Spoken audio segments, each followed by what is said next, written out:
नमस्कार दोस्तों, आध्यात्म के एक और नए अंक में आपका हार्दिक स्वागत है। दोस्तों, जैसा कि आप सबको विदित है, इस समय श्रावण माह का शुक्ल पक्ष चल रहा है। हर महीने की शुक्ल पक्ष की अष्टमी तिथि को मासिक दुर्गा अष्टमी के रूप में मनाया जाता है। श्रावण मास में यह दुर्गा अष्टमी का पर्व 24 अगस्त 2023 को पड़ रहा है। साथियों, धार्मिक दृष्टि से मासिक दुर्गा अष्टमी का विशेष महत्व होता है। माना जाता है कि इस दिन विधि विधान से व्रत करने से मां दुर्गा प्रसन्न होती है और भक्तों के सभी दुखों को दूर करती है। दोस्तों, मासिक दुर्गा अष्टमी के दिन से जुड़ी हुई कथा, जिसके बारे में आज हम आपसे वर्णन करने जा रहे हैं। तो आइए आरंभ करते हैं माँ श्री दुर्गा को समर्पित दुर्गा अष्टमी की इस पौराणिक कथा के सार को। दोस्तों, पौराणिक मान्यताओं के अनुसार प्राचीन काल में असुर दंभ को महिषासुर नाम के एक पुत्र की प्राप्ति हुई थी, जिसके भीतर बचपन से ही अमर होने की प्रबल इच्छा थी। अपनी इस इच्छा को पूरा करने के लिए उसने अमर होने का वरदान हासिल करना चाहा और जिसके लिए उसने ब्रह्मा जी की घोर तपस्या आरंभ की। महिषासुर द्वारा की गई इस कठोर तपस्या से ब्रह्मा जी प्रसन्न भी हुए और उन्होंने वैसा ही किया जैसा महिषासुर चाहता था। ब्रह्मा जी महिषासुर से खुश होकर उसे मनचाहा वरदान मांगने के लिए कहने लगे।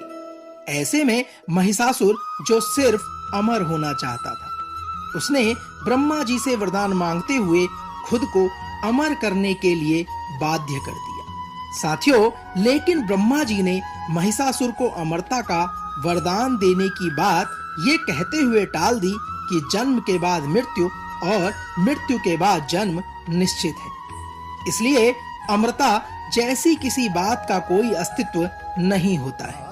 जिसके बाद ब्रह्मा जी की बात सुनकर महिषासुर ने उनसे एक अन्य वरदान मांगने की इच्छा जताते हुए कहा कि ठीक है स्वामी, अगर मृत्यु होना तय है तो मुझे ऐसा वरदान दे दीजिए कि मेरी मृत्यु किसी स्त्री के हाथ से ही हो। इसके अलावा अन्य कोई दैत्य, मानव या देवता कोई भी मेरा वध ना कर सके।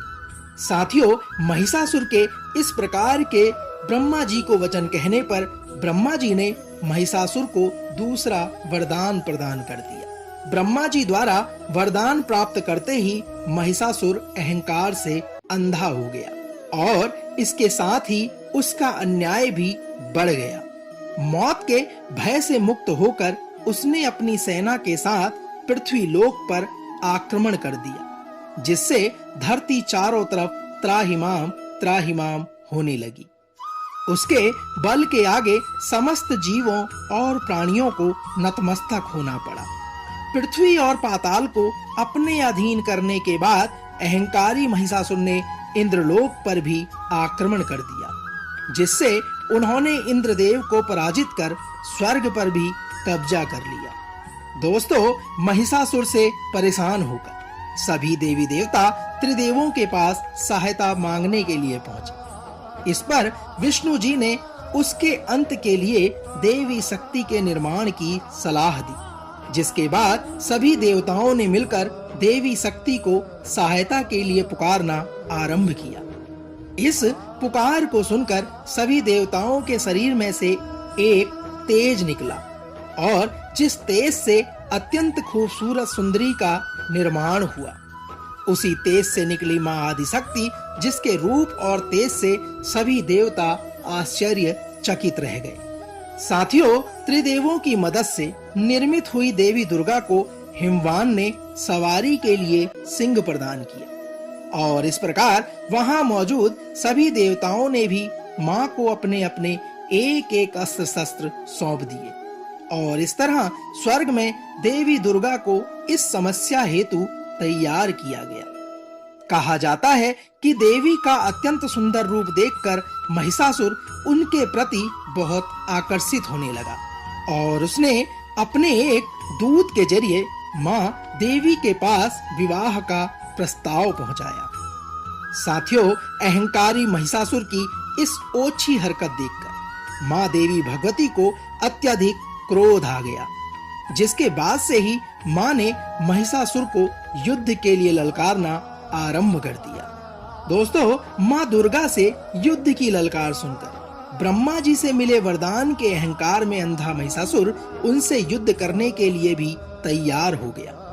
इस युद्ध में एक एक करके महिषासुर की संपूर्ण सेना का माँ दुर्गा ने सर्वनाश कर दिया। इस दौरान ये भी माना जाता है कि ये युद्ध पूरे 9 दिनों तक चलता रहा, जिसके कारण असुरों के सम्राट महिषासुर ने विभिन्न रूप धरकर देवी को छलने की कई बार कोशिश की, लेकिन उसकी सभी कोशिशें आखिरकार नाकाम रही और देवी भगवती ने अपने चक्र से इस युद्ध में महिषासुर का सिर काटते हुए उसका वध कर दिया। अंत में इस तरह देवी भगवती के हाथों महिषासुर की मृत्यु संभव हो पाई। साथियों, माना जाता है कि जिस दिन माँ भगवती ने स्वर्गलोक, पृथ्वीलोक और पाताल लोक को महिषासुर के पापों से मुक्ति दिलाई, उस दिन से ही यह दुर्गा अष्टमी का पर्व आरंभ हुआ। दोस्तों, तो यह तो थी मासिक दुर्गा अष्टमी पर पढ़ी जाने वाली माँ दुर्गा से जुड़ी हुई कथा का सार। हम आशा करते हैं कि आज का यह अंक आपको अवश्य पसंद आया होगा। कल एक और नए अंक के साथ फिर आपसे होगी मुलाकात। तब तक ओम दुर्गाय नमः।